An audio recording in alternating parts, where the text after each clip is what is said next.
Hello everyone, welcome to the Lakshmi Kanta competitive classes and subscribe to my channel for preparation of competitive exams.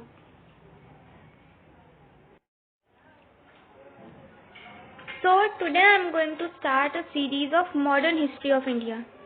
Modern Indian history की series हम start कर रहे हैं and you will get my lectures on daily basis about the modern Indian history and please subscribe to the channel and press the bell icon so that you get the notification of my videos. And India की जो modern history है it basically revolves around the East India Company and East India Company which came to India in 17th century 1600 के आसपास ही India आए थे and 18th century आते आते East India Company was transformed into a political power. जब Mughal empire week हुआ 18th century में औरंगजेब की डेथ के बाद तो उसका एडवांटेज किसने लिया? ईस्ट इंडिया कंपनी ने. एंड 18th सेंचुरी में ईस्ट इंडिया कंपनी एक पॉलिटिकल पावर बन गई जो कि 17th सेंचुरी में ट्रेड करने आए थे. एज अ ट्रेडिंग कंपनी ये इंडिया आए थे. ठीक है, फिर ब्रिटिश कॉलोनियलिज्म इस्टेब्लिश हो गया इंडिया में एंड फिर 19th सेंचुरी में इंडियंस ने भी प्रोटेस्ट किया, रिवोल्ट हुई, मूवमेंट्स चले बहुत सारे ब्रिटिश कॉलोनियलिज्म के प्रोटेस्ट में क्योंकि ब्रिटिश की जो पॉलिसीज होते थी वो इंडियंस के लिए एक्सप्लॉयटेटिव होती थी. Then finally in 1947 India became independent and in 1947 15 अगस्त को हमारा भारत आज़ाद हुआ एंड साइमल्टेनियसली पार्टीशन भी हुई. पाकिस्तान बन गया, एक तरफ वेस्ट पाकिस्तान और दूसरी तरफ ईस्ट पाकिस्तान जो कि प्रेजेंट बांग्लादेश है. ठीक है, तो ये था हमारा ब्रॉडली सिलेबस जो हमने मॉडर्न इंडियन हिस्ट्री में पढ़ना है. और यूपीएससी का जो प्रिस्क्राइब्ड सिलेबस है जनरल स्टडीज पेपर 1 में उसमें भी क्या है, Indian history and culture, history and geography of the world and society में मॉडर्न इंडियन हिस्ट्री हमारी कहाँ से स्टार्ट होती है? 18th सेंचुरी से. 18th सेंचुरी के फर्स्ट हाफ में क्या हुआ था? औरंगजेब की डेथ के बाद मुगल एम्पायर वीक होना स्टार्ट हो गया. फिर मिडिल ऑफ 18th सेंचुरी में ऑटोनमस स्टेट्स राइज हुई, कुछ रीजनल पावर्स राइज होने स्टार्ट हो गई एंड फिर ये जो ईस्ट इंडिया कंपनी आई थी ये भी इसने पॉलिटिकल पावर गेन कर ली. ठीक है, तो यहाँ से हमारी मॉडर्न इंडियन हिस्ट्री का सिलेबस स्टार्ट है. फिर जो बीच में फ्रीडम स्ट्रगल हुए इंडिया को फ्री कराने के लिए ब्रिटिशर्स से, उसके वेरियस स्टेजेस, उसके इम्पोर्टेंट कंट्रीब्यूटर्स पढ़ने हैं. डिफरेंट पार्ट्स ऑफ कंट्रीज में कौन कौन से ग्रेट पर्सनैलिटीज थी जिन्होंने कंट्रीब्यूट किया. एंड फिर आज़ाद होने के बाद जो post independence consolidation and reorganisation within the country हमें पढ़नी है. बिकॉज इंडिपेंडेंस के बाद एक तो पाकिस्तान बना, फिर स्टेट्स की रीऑर्गेनाइजेशन हुई, कॉन्स्टिट्यूशन बनाया. तो इन सब की जो भी प्रोसेस रही और टिल डेट तक जो भी सिग्निफिकेंट इवेंट्स अभी तक भी होते हैं वो सब भी मॉडर्न इंडियन हिस्ट्री में कवर करने हैं.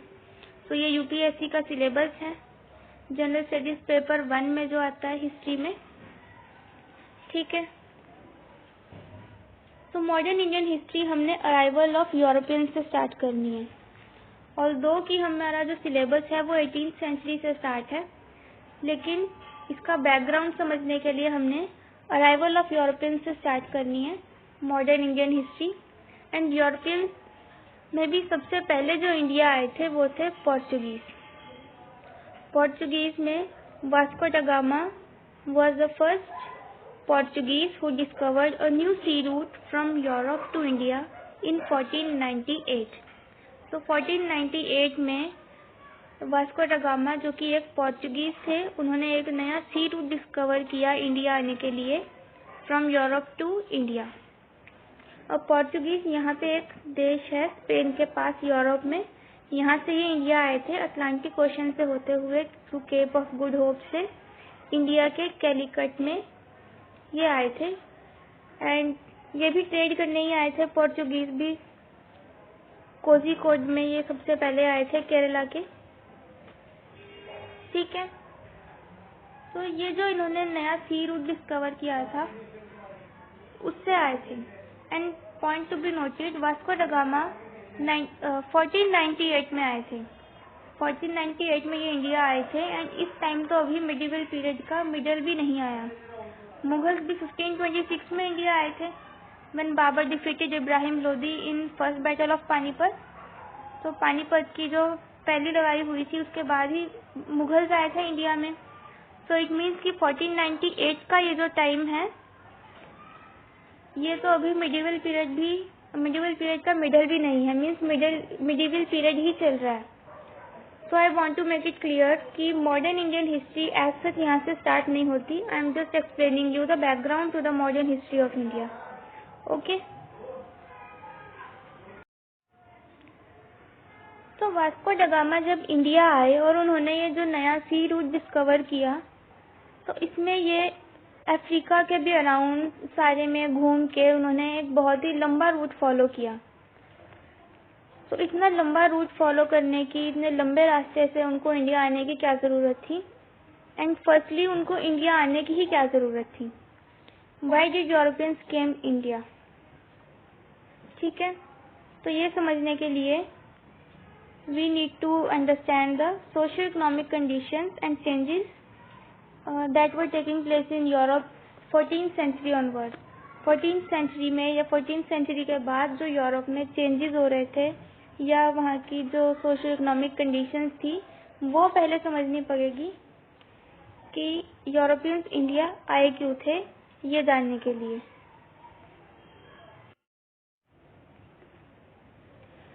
फर्स्ट पॉइंट इसमें यह है कि European feudalism was in crisis. तो 14th सेंचुरी के बाद यूरोप में जो फ्यूडल सिस्टम था वो क्राइसिस में था। ठीक है, तो इसका मतलब है कि यूरोप में 14th सेंचुरी से पहले जो सिस्टम था फ्यूडल सिस्टम वो क्राइसिस में था, मतलब डिक्लाइन हो रहा था। फ्यूडल सिस्टम क्या था? फ्यूडल सिस्टम में nobility held lands from the crown in exchange of military service. तो किंग अपने नोबल्स को लैंड प्रोवाइड करता था और nobles in return military service provide करते थे किंग को। एंड ऐसे ही vessels were in turn tenants of the nobles. फिर नोबल्स आगे लेसर लॉर्ड्स को, जिनको नाइट्स भी कहते हैं, उनको लैंड प्रोवाइड करते थे इन exchange of military service. And फिर लास्ट में पीजेंट्स होते थे जो कि लैंड को कल्टीवेट करने का काम करते थे।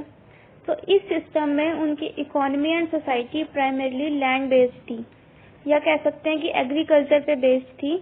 And 14th century onward agriculture अब उतना प्रॉफिटेबल नहीं रहा, तो लोगों ने उसके सब्स्टिट्यूट में ट्रेड एंड कॉमर्स करना स्टार्ट कर दिया। ठीक है, so feudal system of Europe in which the society and economy was primarily land based was declining, and then agriculture became less profitable, whereas gains in trade and commerce increased substantially.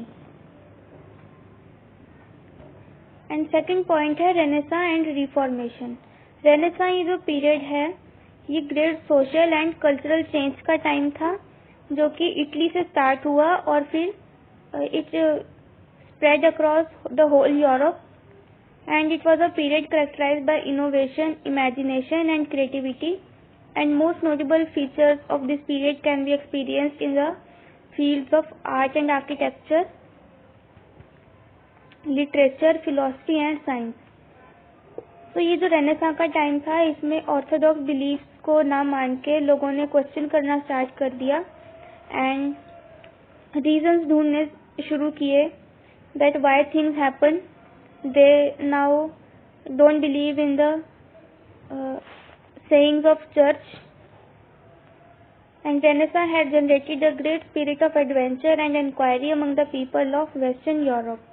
तो Western Europe के लोगों में renaissance ने एक great spirit invoke की to adventure and inquiry. Adventure करने के लिए, नई नई जगहों को एक्सप्लोर करने के लिए it had generated a great spirit. And technological advancements जो हो रही थी in the form of availability of compass बन गया था, गन पाउडर और maps. They also fostered the spirit of travel and exploration. तो इन सब ने और फोस्टर किया to the spirit of travel and adventure and to explore the new places across the earth, in the earth. ठीक है, तो third point अब इसमें है Italian and Arab monopoly over old trade routes. तो जो ट्रेड होता था इंडिया और यूरोप के बीच में, ट्रेड तो पहले से ही था, एंड सिर्फ इंडिया के साथ ही नहीं, यूरोप का जो ट्रेड था वो और भी एशियन कंट्रीज के साथ था, जैसे चाइना, इंडोनेशिया। जो स्पाइसेस जाते थे वो मोस्टली जावा समुद्रा से जाते थे यूरोप में। ठीक है, तो ये जो ट्रेड था सारा ये दो रूट से होता था। एक तो ये लैंड रूट है जो चाइना से होके इधर इंडिया से क्रॉस होके फिर पर्शिया से यूरोप जा रहा है, और दूसरा ये सी रूट है। कंप्लीटली सी रूट नहीं है लेकिन पार्शियली सी रूट और पार्शियली लैंड रूट है। अब ये यहाँ इधर अटलांटिक इंडियन ओशन से ये जो अरेबियन सी है, फिर यहाँ से इधर रेड सी से फिर इधर इजिप्ट पहुँच गए अफ्रीका कॉन्टिनेंट में, इजिप्ट से फिर मेडिटेरेनियन सी, यहाँ पे फिर सी वाला रास्ता लेके फिर उधर यूरोप। तो ये जो रास्ता है ये पार्शियली सी और पार्शियली लैंड का है, कि बीच में सी है, रेड सी, फिर कॉन्टिनेंट है अफ्रीका का, यहाँ से इजिप्ट में से मेडिटेरेनियन सी से क्रॉस करके यूरोप जाते थे और ऐसे ट्रेड होता था। लेकिन यहाँ पे 1453 में जो सिटी थी, एक मोस्ट इम्पॉर्टेंट सिटी थी कॉन्स्टेंटिनोपल, इसको ऑटोमन तुर्क्स ने कैप्चर कर लिया। एंड फिर ये जो सिल्क रूट था, ओल्ड सिल्क रूट, इस पे इस्लामिक रूलर्स की मोनोपोली आ गई, तो ये रूट अब सेफ नहीं था, इससे ट्रेड नहीं कर सकते थे बाकी जो यूरोपियन कंट्रीज थी। और फिर ये जो सी रूट था, जो पार्शियली सी और पार्शियली लैंड रूट था, ये भी या तो अरब और इटालियंस के कंट्रोल में था, क्योंकि इटली भी एक बहुत ही प्रॉस्परस सिटी कंट्री थी। यहाँ पे ये इटली और ये ज़्यादातर इसके कंट्रोल में था। जो मेडिटेरेनियन सी के नॉर्थ में इटली है, यहाँ पे इसके कंट्रोल में ये सी रूट था। So other known routes were also in control by Arab and Italian nations.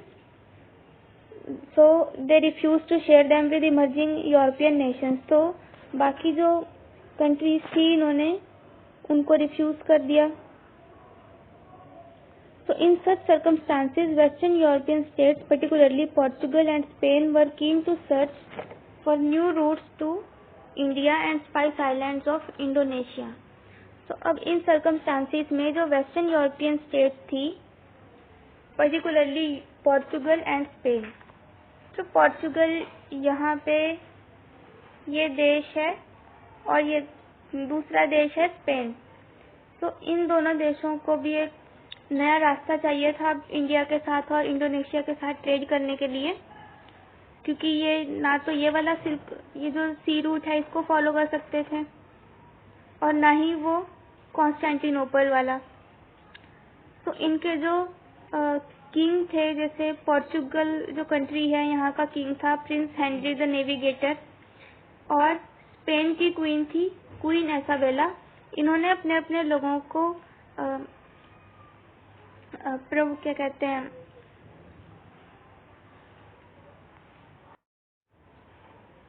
प्रोत्साहित किया कि नए रास्ते ढूंढने के लिए, ताकि इंडिया के साथ ट्रेड कर सकें वो भी। तो पोर्चुगल और स्पेन से तो जो कोलंबस निकले थे इंडिया को ढूंढने के लिए, पर गलती से इस तरफ वेस्ट में वो अमेरिका पहुंच गए, तो उन्होंने अमेरिका को डिस्कवर किया। एंड फिर पोर्चुगल से फाइनली वास्को ड गामा आए, जो यहाँ अफ्रीका से होते हुए, अफ्रीका के पास से अटलांटिक ओशन में से, फिर केप ऑफ गुड होप से होते हुए इंडिया पहुंचे। तो फाइनली 1498 में वास्को ड गामा ने इंडिया को डिस्कवर किया, मीन्स इंडिया का रास्ता डिस्कवर किया ट्रेड करने के लिए, जो न्यू सी रूट उन्होंने डिस्कवर किया था। ठीक है, तो ये था background to the arrivals of Europeans in India, कि यूरोपियंस इंडिया क्यों आए थे। अब यूरोपियंस जो आए थे, फिर पहले तो पोर्चुगीज आए थे, फिर बाद में डच आए, डेन्स आए, फ्रेंच आए, फिर बाद में लास्ट में ईस्ट इंडिया कंपनी आई थी। तो अराइवल ऑफ यूरोपियंस हम नेक्स्ट वीडियो में डिस्कस करेंगे। आज के लिए इतना ही काफ़ी है। Thanks for watching and please don't forget to like, comment, share and subscribe.